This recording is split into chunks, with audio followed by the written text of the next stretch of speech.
Okay, beautiful people, I've got some work here to do. I started some seedlings, kind of in phases. I started some probably, what is this, April, 1st of April, mid to late February. I started some, and then a couple weeks later I started some additional ones, but I need to get some of these up potted, so I thought I would video some of that on how I'm doing it. I started out double solo cups, so the interior cup has holes in it, and you can water them from the outside cup that doesn't have holes in it. Put water down in there, and then it soaks it up from the bottom. So that's how I did some of these tomato seedlings that I started, and as you'll see, several have multiples in it, so I need to get them into their individual cups so they have more room to grow, because I probably still have another 2, 3, maybe 4 weeks before I put them out into the actual garden. And some of them are starting to look a little puny, and I don't want them to get behind on growing. So that's what I'm gonna work on today, and I'll video some of it and add that to my content for you guys to watch. But I'll just take you along for the ride, and I might talk a little bit while I'm doing it. So I've got a bucket of dirt down here. I've already taken some new solo cups and put holes in the bottom, and I just took a lighter that you would use to light candles or whatever, and melted the outside of the cups a little bit on the edges for holes. And I'm going to put some dirt in those, and then I'm going to transplant these out to where there is an individual plant in each cup. So I'm going to put you on hold for a second while I put some dirt in some of these cups. Okay, so I wanted to show you this first one that I took out of the cup, and you'll see it's got a pretty good, because there's 3 plants here, have a pretty good root system going, and that's what you want to look for. And the roots themselves were actually starting to grow out of the bottom of the solo cup, so that's a good indicator that it's probably time to get them either planted into your garden or up potted into something bigger where they have more room to grow. So I just wanted to show you that. And what I'll do now is start kind of separating these out carefully.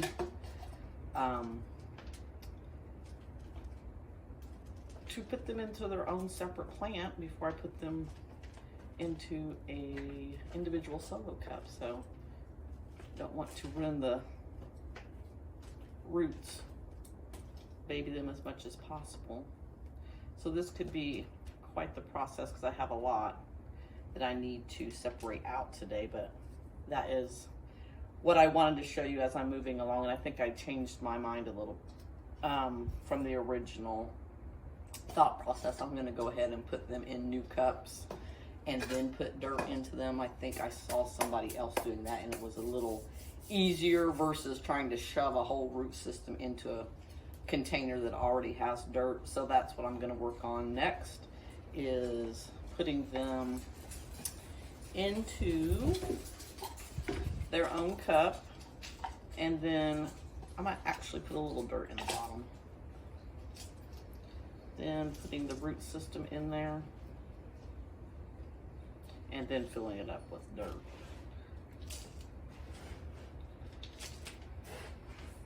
So I'm not trying to force the root system into an existing container of dirt. So that's how I will do that. Get that nice and full. And I don't know if you guys know, but tomato plants, they seem to be pretty forgiving. And they have, all the way up and down their stem, they have little root hair-like things, and those will branch off into new roots, so you can bury them very deep into the dirt, sideways into the dirt. And I think when I train actual garden, that's what I'll do. Several of mine last year were very large by the time I got them in the garden, and I ended up burying them sideways and up to allow these hair-like root things to root into the new garden soil. So that was very helpful, and it worked out very well. So that's what I'm going to work on. I'm going to continue to fill up my new cups with these plants so they have their own individual container, and hopefully I won't have to do another up pot before actually transplanting them into the garden. But if I do, I do. I think we're on the upswing as far as cold weather goes, being gone anyway, and shouldn't have to worry about any more frost. But our last frost date here in the middle Tennessee is, I believe, the middle of April 15th, 16th. So I'll be watching the weather for the next couple weeks. I looked at the 10-day forecast and it looks like it's going to be highs 60s, 70s, lows 40s and 50s. So I think I should be good. Anyway, on to the next thing. I'm going to work on this and I will check back in a little bit. Thanks, guys. All right, so I'm going to shoot this video to finish up my up potting of the last 5 tomato seedlings that I have. But I've been working on this afternoon just to show you a little more in detail what I did. So I do have some potting soil down here. And this isn't potting soil, this is compost that we purchased. So these are Martino's Roma tomatoes, and you can see the roots are coming out of the bottom there, and that's a good sign. I do need to put a hole in this, so I'm just taking a lighter and melting some of that so there's some drainage in there. And then I want to make sure that I've got the tomato type on these cups. Last year I was terrible at keeping track of what my actual plants were, but I gave myself some grace because it was my first year, and hey, I had tomatoes at the end of the year and I used them, so I think that's all that mattered. But I would like to keep some better records this year and better track of what I'm actually putting in the ground.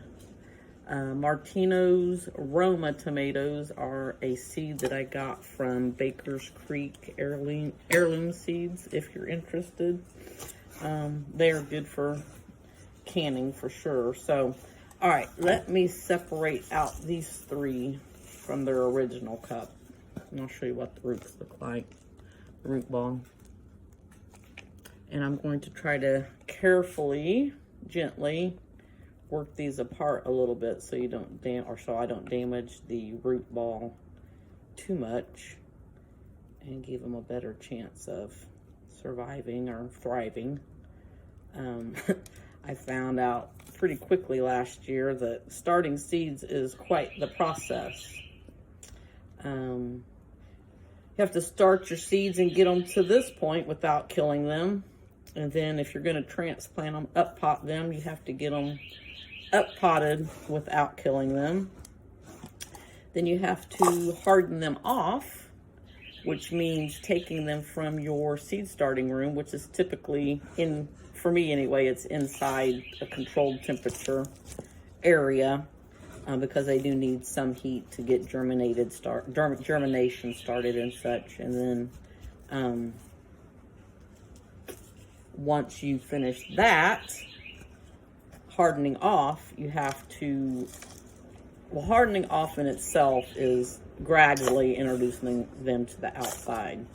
The wind and the temperature fluctuations makes them stronger.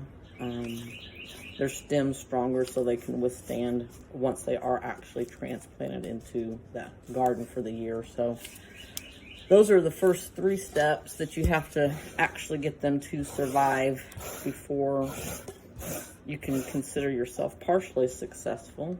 So there's what the individual looks like. I'm going to stick it in there. And then once you've passed your last frost date of the year, it's usually pretty safe to go ahead and transplant your seed starts or up-potted transplants into your garden, and then they have to survive that. So that's the 4th thing they have to survive. And then again, they just have to survive the entire gardening season. The temperatures, and down here it gets really hot and dry, and sometimes I it'll be too wet or whatever. So I learned a lot last year that it's not just a matter of throwing a seed into a pot and then it's done, or into a thing and then it's done. There's a lot to it, and they're like little babies. You have to take care of them. So this is a Woods Brimmer, and it's from Baker's Creek as well, and it's just kind of your standard slicer tomato. It's not a Roma paste tomato. So I'm going to write on here Woods Brimmer, and I didn't realize how many of these I had started from seed, but I've got a lot. And when I get this done, I'll walk over here and show you the ones that I finished. So Woods Brimmer slicer tomato. I've got 1, 2, 3, about 6 or 7 different kinds of tomatoes over there right now. That's a pretty good healthy one. Stick that in its cup, and I try to get it in there as deep as I can and add as much dirt to it as I can, because like I mentioned earlier, these stems on tomatoes have little hairs. I don't know if you can tell. Those little hairs, those will actually turn into roots itself. So if you cover them with dirt, they'll turn into roots and make them more sturdy. So that's my last one that I have to work on. Now those were some of my seed starts for tomatoes that had 2 or 3 in each container, and I wanted to split out into an individual container for each one. Now I did start, I don't know, I'll have to look at it later, but I'll do another video on where I put a whole bunch of seeds into one container, and they are probably 1/3 of the size of these, if that. And I need to get those split out because they need more room to grow, and I don't want them to die off. So that's how I upplant those. And then I give them a little shot of water. The dirt that I'm using and the dirt that they were in was already a little moist, so I'm not going to put a whole bunch in there because I don't want to rot them out, but just a little dab of water. And then for right now, I'm putting them over here on my workbench that John built a while back, and I will turn you around and show you what it looks like. So we've got, can you see? Gold medal, and those are like a reddish gold slicer tomato. Great whites. I'm very interested in trying those. I've never had white tomatoes, but they're like a slicer that's white. I heard that they're very good. Orange icicle, and that is kind of like a Roma, but it's orange. Then there's the Martino Romas, Woods Brimmer. I've got a whole bunch of those. And then Dad's Sunset. I think those are my favorite orange slicer tomatoes. I thought I killed all of those last year, the seeds that I started, but I did ultimately have one that survived in the garden, and I didn't even know it survived until it started growing the tomatoes, and I saw that they were orange and they were delicious. So I'll do another video as I upplant the other tomato seeds that I have, and I have some pepper plants that I need to upplant as well, and just all kinds of stuff going on. But I'll do another video with that. So thanks.